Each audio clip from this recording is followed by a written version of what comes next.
ఒక స్నేహితుడు మీ గురించి ఏదో ఏదో అడుగుతారంట, చూద్దాం. Video please. రాఘవ, నమస్కారం.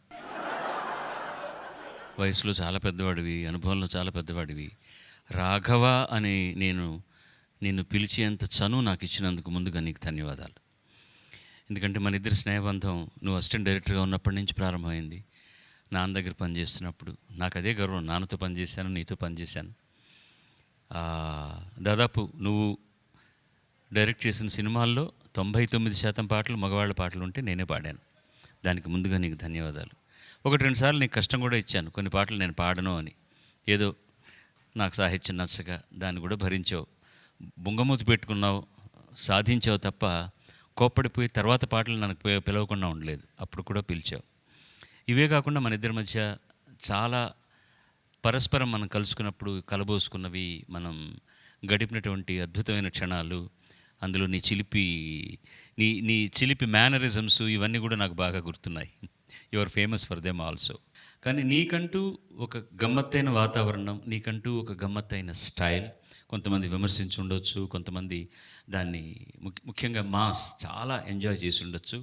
అలా చేస్తున్న సందర్భంలో అన్నమయ్య నుంచి నీది కొత్త ప్రస్థానం మొదలైంది. నాకు చాలా సంతోషం ఏంటంటే, నువ్వు మాట్లాడాలి, ఎప్పుడు ఏం మాట్లాడవు అంటే అది కుదరదులే, అలాగా దాన్ని నెట్టేస్తూ వచ్చి ఆఖరికి నువ్వు గనక వచ్చి మాట్లాడి ప్రారంభిస్తే నేను ఒక కార్యక్రమం చేయాలనుకుంటున్నాను నా దగ్గర మాట తీసుకుని, దాని ప్రణాళిక అంతా తయారు చేసుకున్న తర్వాత ఇప్పుడు రెడీగా ఉంది, నువ్వు వచ్చి మాట్లాడితే ప్రారంభిస్తే సౌందర్య లహరిలో నేను మాట్లాడతానన్నావు. ఆ గౌరవాన్ని నాకు ఇచ్చినందుకు ధన్యవాదాలు. నేను అడిగిన మాట నిలబెట్టినందుకు నీకు ధన్యవాదాలు. నాకు ఒక ప్రశ్న నిన్ను అడగాలని, ముందుగా ప్రశ్నకు వెళ్ళడానికి ముందర, నీ సౌశీల్యత, నీ స్నేహశీలత నాకు చాలా ఇష్టం. We are friends. నువ్వు డైరెక్టర్, నేను సింగరు, లేకపోతే నేను మ్యూజిక్ డైరెక్టర్నో ఎప్పుడూ అనుకున్నది లేదు. మనం ఆ స్నేహితాన్ని అలాగే కంటిన్యూ చేస్తున్నాం, అలాగే జరుగుతోంది. దానికి ఇద్దరి మానసిక స్థితి, ఇద్దరి సౌశీల్యత, ఇద్దరి సంస్కారం సహకరిస్తే కానీ చేయడం కష్టం.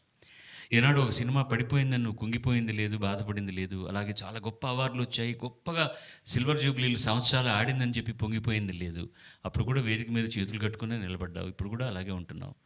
మరీ బలవంతం చేస్తే కానీ కూర్చోవు. అది నాకు చాలా ఇష్టం. దాన్ని నువ్వు ఎంతెంత పెద్ద పెద్ద హీరోలతో పనిచేసావో, నీకంటే సీనియర్స్ తోటి, తర్వాత నీ దగ్గర పనిచేసిన వాళ్ళు ఎంతెంత పెద్ద నటులు అయ్యారో వాళ్ళను కూడా సమదృష్టితోనే చూస్తున్నారు. వాళ్ళు అలా వెళ్ళిపోయి కొంచెం అటు ఇటు చూస్తున్నా కూడా నువ్వు వాళ్ళని మామూలుగానే చూస్తున్నావు, నువ్వు మామూలుగానే అక్కడే ఉన్నావు. నేను ఎప్పుడు చెప్తున్నట్టుగానే పిన్నకల్ పైకి వెళ్ళిన తర్వాత అక్కడ చోటు చాలా తక్కువ ఉంటుంది. మధ్యలో ఉండడం బెస్ట్. పైకి వెళ్ళే వాళ్ళని పైకి పంపించవచ్చు, కింద పడే వాళ్ళని పట్టుకురావచ్చు. నీకు నీ సీనియర్స్ అన్నా, నీ సమకాలీకులన్నా, నీ తర్వాత వచ్చిన చిన్న డైరెక్టర్లైనా ఎంత గౌరవం చూపిస్తావో, ఫోన్లు చేసి వాళ్ళ భుజం తట్టి ఎంత బాగా తీశాడో అని చెప్తావో, ఇవన్నీ కూడా నీ సంస్కారానికి నిదర్శనం. అలాగే బాపు గారి మీద, విశ్వం గారి మీద నీకున్నటువంటి గౌరవానికి నువ్వు మాట్లాడిన ఒక్క మాట నేను మర్చిపోలేను. దుబాయ్లో బాపు గారికి జరుగుతున్న సన్మానంలో కరెక్ట్గా 2 మాటలు చెప్పావు. ఎంత అద్భుతమైన మాటలు చెప్పావు. భారతదేశానికి ఒక బాపు, తెలుగు సినిమా పరిశ్రమకి ఒక బాపు అన్నావు. చాలు. దేశానికి బాపు ఒకడే, మన రాష్ట్రానికి ఈ బాపు ఒకడే. చాలా గొప్ప నిర్వచనం అది. అలాగే విశ్వం గారితో సినిమా చేసావు. ఎంత ఆనందపడ్డావు ఆయనతో పనిచేస్తున్నప్పుడు.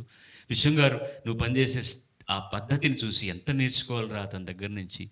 ఎంత క్లిష్టమైన సీన్ అయినా నవ్వుతూ ఆడుతూ పాడుతూ ఎలా చేస్తాడు, 6 గంటల పైన పనిచేయడు, మన వల్ల కాదురా, గొప్ప విషయం అన్న. ఓకే, అసలు ఈ గడ్డ ప్రహసనం ఏంటి, అది నాకు కావాలి. నీ గడ్డం ఇప్పుడు సినిమా మొదలవుతున్నప్పుడే గడ్డం పెంచడం మొదలెడతావా? అండ్ నీ డ్రెస్ ఆల్వేస్, నువ్వు తెలుగుదేశం పార్టీ రాకముందరి నుంచి కూడా నువ్వు క్రీమ్ కలర్ చొక్కానే వేస్తున్నావు. అండ్ దాని రహస్యం ఏంటి? ఎందుకంటే నీ తమ్ముడు బాపయ్య పనిచేస్తున్నప్పుడు కానీ, విశ్వం గారు పనిచేస్తున్నప్పుడు కానీ ఖాకీలు వేసుకుంటారు వాళ్ళు ఎప్పుడు. నువ్వు ఈ డ్రెస్సునే సినిమా తీస్తున్నప్పుడు మాత్రమే కాకుండా బయట కూడా అదే దుస్తులను వేసుకోవడంలో దాని వెనకాల ఏదైనా ఆంతర్యం ఉందా? ఈ గడ్డం వెనకాల ఏదైనా ఆంతర్యం ఉందా? చెప్పు. నీ కోపం వస్తే నువ్వేం చేస్తావో నాకు బాగా తెలుసు. ప్రొఫెషన్లో ఉన్నప్పుడు సుందరరామూర్తి పాటలు రాయడానికి దొరక్కపోయినప్పుడు, అంతకుముందు ఆత్రేయతో మీ నాన్న ఎంత పడ్డాడు. ఎందుకంటే ఆత్రేయని తీసుకొచ్చిన వ్యక్తి మీ నాన్నగారు. నువ్వు సుందరరామూర్తి దొరకనప్పుడు నేను బెజవాడలో కలిశాను, మీ ఇద్దరం కలిసే వచ్చే మెడ్రాస్ కంటూ, ఊళ్ళో లేదని అబద్ధం చెప్తున్నాడు దుర్మార్గుడు, వస్తున్నప్పుడు ఆ కృష్ణలో తోసేయకూడదు అని ఎంత కోపంతో అన్నావో, అతని మీద నీకు ఎంత భక్తి, ఎంత పిపాస ఉందో నాకు తెలుసు. ఇవన్నీ కూడా ఒక ఒక ఒక గమ్మత్తైనటువంటి ఫ్యామిలీని క్రియేట్ చేసుకున్నట్టుగా, ముఖ్యంగా మామతో నువ్వు పనిచేస్తున్నప్పుడు నేను పాడిన పాటలు, చక్రవర్తిని నువ్వు ఎరాపోరా అనేంత చనువు ఉంది, మా ఇద్దరికి కూడా ఉంది. కానీ మన ఇద్దరం ఏనాడు అలా మాట్లాడలేదు. నువ్వు నాకంటే వయసులో పెద్దవాడివైనా రాఘవ అంటే అంత ఆనందంగా స్వీకరించావు. సో నీకు భగవంతుడు బతికినన్నాళ్ళు మంచి ఆరోగ్యాన్ని ఇవ్వాలని, తర్వాత నీ ప్లాన్స్ ఏంటో తెలియదు, ఏం సినిమాలు తీయాలనుకుంటున్నావు నాకు తెలియదు. బట్ చాలా డిఫరెంట్ అయిన సినిమాని ట్రై చేస్తామని తెలుసు, ఎందుకంటే నీ మూసలో వచ్చిన సినిమాల్లాగా చాలామంది తీసేశారు. బట్ ఇంకా ఏదో ఒక మంచి ప్రణాళికతో ఉన్నామని తెలుస్తుంది. సో ఈ ఇంటర్వ్యూ అయ్యే లోపల నీ గడ్డం సంగతి, నీ యూనిఫామ్ సంగతి చెప్తాం అనుకుంటాను. I love you Raghava forever. God be with you always. పెద్దవాడిగా నమస్తే.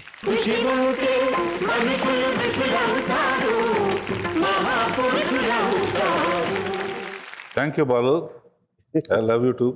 ఏ పాట ఎమోషనల్ పాటలు అయితే కళ్ళం నీళ్ళు చెట్టు పాడగలవు, అలాగే మన జర్నీ గురించి ఇంత ఎమోషనల్గా చెప్పినందుకు నాకు చాలా సంతోషంగా ఉంది. అన్ని మెమరీస్ మళ్ళీ గుర్తుకొస్తున్నాయి. You are always too close to me. నీ ద్వారానే మొట్టమొదట సౌందర్య లహరిలో మాట్లాడటం మొదలుపెట్టాను. పాట అయినా మాట అయినా నీతోనే మొదలవుతుంది. గడ్డం సంగతి నీకు తెలిసిందే. వెంకటేశ్వర స్వామికి మొక్కుకుని సినిమా అయిన తర్వాత ఇవ్వటం అనేది. ఆ తర్వాత ఈ షర్టు మా బ్రదరు ఎప్పుడు వైట్ అండ్ వైట్ వేసేవాడిని నీకు గుర్తుంది. దేవత సినిమా అప్పుడు నీకు తెలుసుగా, ప్రకాష్ కెమెరామ్యాన్ ఎప్పుడు ఇదేంట్రా అని చెప్పి ఇది తీసుకొచ్చాడు. అప్పటి నుంచి కొంచెం చేంజ్ ఉంటుందని చేశాను. ఇంకా నువ్వు కూడా ఏదైనా చెప్తే ఎర్రది వేసుకోమంటే ఎర్రది వేసుకుంటాను. ఇంకేమన్నా చెప్పినా మనిద్దరం ఎప్పుడు ఇట్లా జోకులు వేసుకుంటూ ఉండాలి. అండ్ రాఘవ అని ఎంతో ప్రేమతో పిలుస్తావు, అది ఎప్పుడు నా చెవుల్లో మారుమోగుతూ ఉంటుంది. లెట్ us బీ ఎప్పుడు ఇలాగే ఉండాలని కోరుకుంటున్నాను. Thank you. ప్రేక్షకులకి ఒక విషయం చెప్పాలి. ఏంటి గురించి? ఆలీకి నాకున్న సంబంధం మామూలు బంధం లేదు. చిన్నప్పుడు చేశాడు, పెద్దాడైన తర్వాత చేశాడు. ముద్దుల ప్రియుడు అని సినిమా తీస్తున్నప్పుడు ఏదో కారణం వలన సడన్గా ఒక ఆర్టిస్టు కుదరకపోతే అప్పటికప్పుడు పంతంతో రాజమండ్రిలో ఉన్నాడు ఆలీ. ఇప్పుడు పెళ్ళికి వెళ్ళలేకపోయాను. ఆ రోజు ఆలీ పెళ్ళి.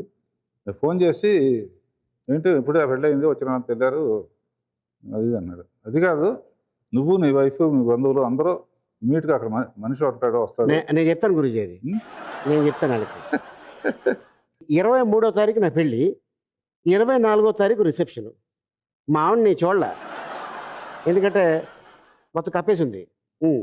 అయితే ఒక వ్యక్తి వచ్చి, సార్ మీకోసం రాఘేంద్ర గారు ఫోన్ మీద ఫోన్ చేస్తున్నారండి, ఆయన డిస్ట్రిబ్యూటర్ రాజమండ్రిలో. అయితే ఎందుకు సార్?